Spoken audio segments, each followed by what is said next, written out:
Judge Lopez, I'm going to quickly note there's a reason the Democrats have scheduled you on this panel, because you have a long pattern of sentencing criminal defendants to egregiously light sentences, including one child molester who molested a 4-year-old and 9-year-old, and you sentenced him to only 6 years in prison, including, as we heard before, one woman who was responsible for killing her 1-year-old son, who was coated in fentanyl. His pajamas were coated in fentanyl. His sheets were coated in fentanyl. You could have sentenced her to 30 years. You sentenced her to only 4 years.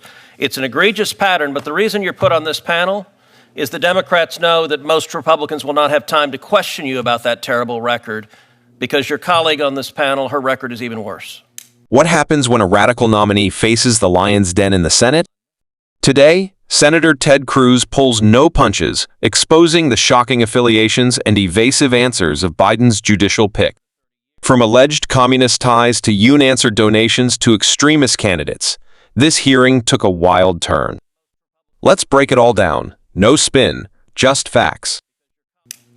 Ms. Campbell, I will say I have seen some astonishing nominees from this administration, but I have to admit your record takes the cake.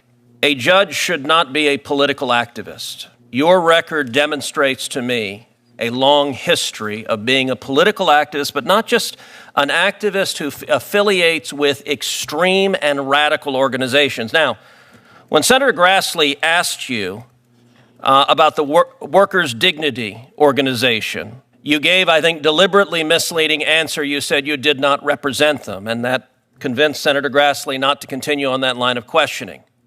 You have been a legal advisor to that organization since 2013. That is what you have publicly printed on your AVO biography. It is what has been described in the Tennessee Bar Association when you were nominated. It explicitly says she served as a legal advisor for local workers' rights nonprofit Workers' Dignity. Now, why is it you're distancing yourself from them? The reason is because they are utterly radical. If you look at this group that you've served as the legal advisor for over a decade, this is an openly Marxist organization. This is a communist organization. Now, those words are not said lightly.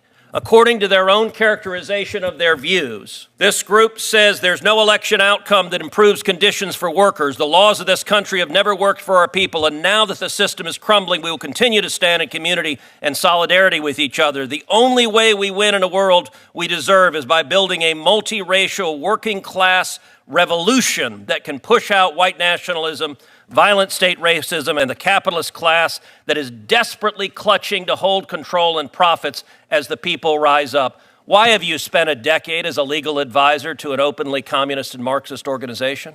I don't think your microphone's on. I apologize, Senator. If I could briefly clarify, more than a decade ago, probably for the course of 2 or 3 years, I served on an advisory board that helped this, at the time, was supposed to be a nonprofit workers' rights organization get set up and get started. Did you know they were a communist organization? Senator, at that time, they did not express these kinds of views. It was an organization. So this is new. This wasn't the case then. Yes, and I have not been affiliated with them in more than a decade. You're aware that your current profile that you have up, your legal bio, says you are right now an advisor to them. I apologize for any confusion about that. So your testimony under oath, and that's all right, the facts will come out, but your testimony, I want to make it explicit. Your testimony under oath is that you have done absolutely nothing and had zero contact with them for how long? I have not served on their advisory board for... You've done absolutely nothing and had zero contact with them for how long? Please answer the question. Many, many years. Senator. How many? I don't know, sitting here today. It's been minutes. Okay, if you look at other statements from this organization, because they are radicals. They are radicals. If you look also, this is the same group in 2020. They called for abolishing ICE, abolishing prisons and detention centers, and abolishing the police. Why did you volunteer for a communist organization that calls for abolishing ICE and abolishing the police? Senator, I have never seen these comments before. You didn't know who you were volunteering for? I was not a volunteer for them at that time. You were a legal advisor. Were you paid? No, I was Then not. you were a volunteer. If you volunteered to be a legal advisor, you were a volunteer. Why did you volunteer? Do you support abolishing ICE? Senator, at this time, I had... Do you support abolishing ICE? I do not, Senator. Well, it's amazing because a minute ago, you also told Senator Graham that the Tennessee Immigrant and Refugee Rights Coalition, that has a manifesto calling for abolishing ICE, you said you had nothing to do with it, which is fairly astonishing because on page 3 of their manifesto, they thank you by name for what they say. We would like to thank the following individuals and organizations for their thoughtful feedback and input. This platform would not have been possible without their expertise. Are they lying? Senator, I'm not familiar with that manifesto. Are they lying?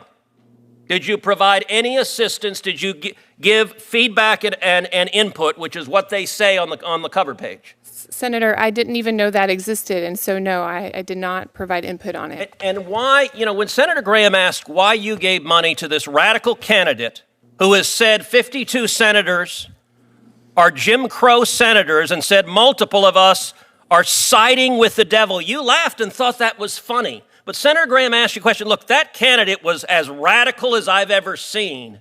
And when Senator Graham asked why you gave money to that candidate, you just smiled and didn't answer. So why did you give money to a radical candidate who believes multiple members of the Senate are siding with the devil?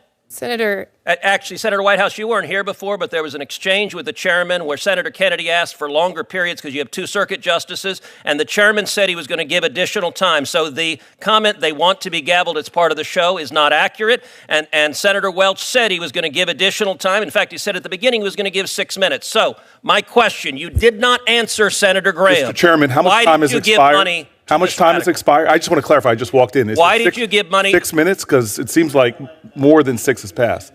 Why did you give money to this radical? Put up the devil one too. Why did you give money to this radical candidate? $1,500, a lot of money.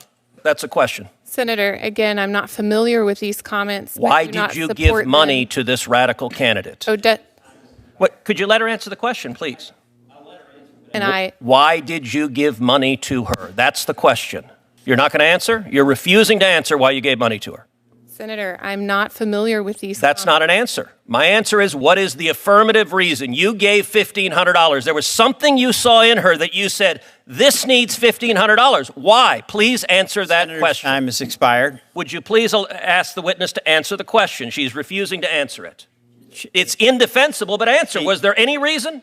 Or do you just give $1,500 to anyone? Senator, your time has expired. I would like her to answer the question. And you said she could answer the question. She has refused to do so multiple times. Please answer the question, Ms. Campbell. She answered the question. No, she did not. She said she didn't know those comments. That's not why she gave the money. Senator. Can I ask you why she gave the money? No. You don't know because she hasn't answered. Are you going to answer, Ms. Campbell, or does this committee not deserve to know why you gave money to a radical who says we are aligned? Mr. Chairman, I have a lot of other senators have busy days. Can we get on with the next person? So you don't want an answer to the question either, Senator Booker? I just want to say for the record, the question, Ms. Campbell, or do you believe this committee doesn't deserve an answer to that question? Mr. Chairman, you're silent. You're just refusing to answer.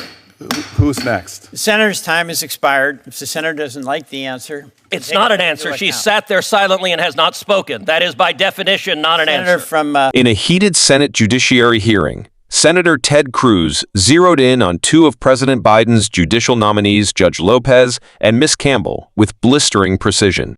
Cruz accused Judge Lopez of issuing egregiously light sentences in serious criminal cases, including against a child molester and a mother whose child died from fentanyl exposure. But it was Ms. Campbell who drew the fiercest criticism. Cruz highlighted her decade-long role as legal advisor to Workers' Dignity, an organization he called openly Marxist and communist. Quoting the group's radical mission statements advocating for abolishing police, prisons, and ICE, Cruz questioned why Campbell was affiliated with such a group for years. Ms. Campbell claimed she hadn't been involved with the group for over a decade. However, Cruz pointed out that her current legal biography still listed her as a legal advisor, raising questions about her credibility and transparency. If you believe federal judges should be held to the highest standards not just legally, but ethically and ideologically, then make your voice heard. Like this video, share it with someone who needs to see what's really happening, and subscribe for more unfiltered political breakdown. Your awareness is power, and it starts here. Then came another bombshell, a controversial donation of $1,500 to a far-left political candidate who labeled Republican senators as Jim Crow senators and aligned with the devil. When pressed repeatedly, Campbell refused to directly answer why she made that donation. The tension in the room reached its peak as Cruz demanded clarity, arguing that Americans deserve to know what kind of judges are being appointed to lifetime positions. Instead, what we saw was silence, deflection, and denial. This hearing wasn't just about qualifications, it was about ideology, accountability, and whether extreme political activism has a place on the federal bench.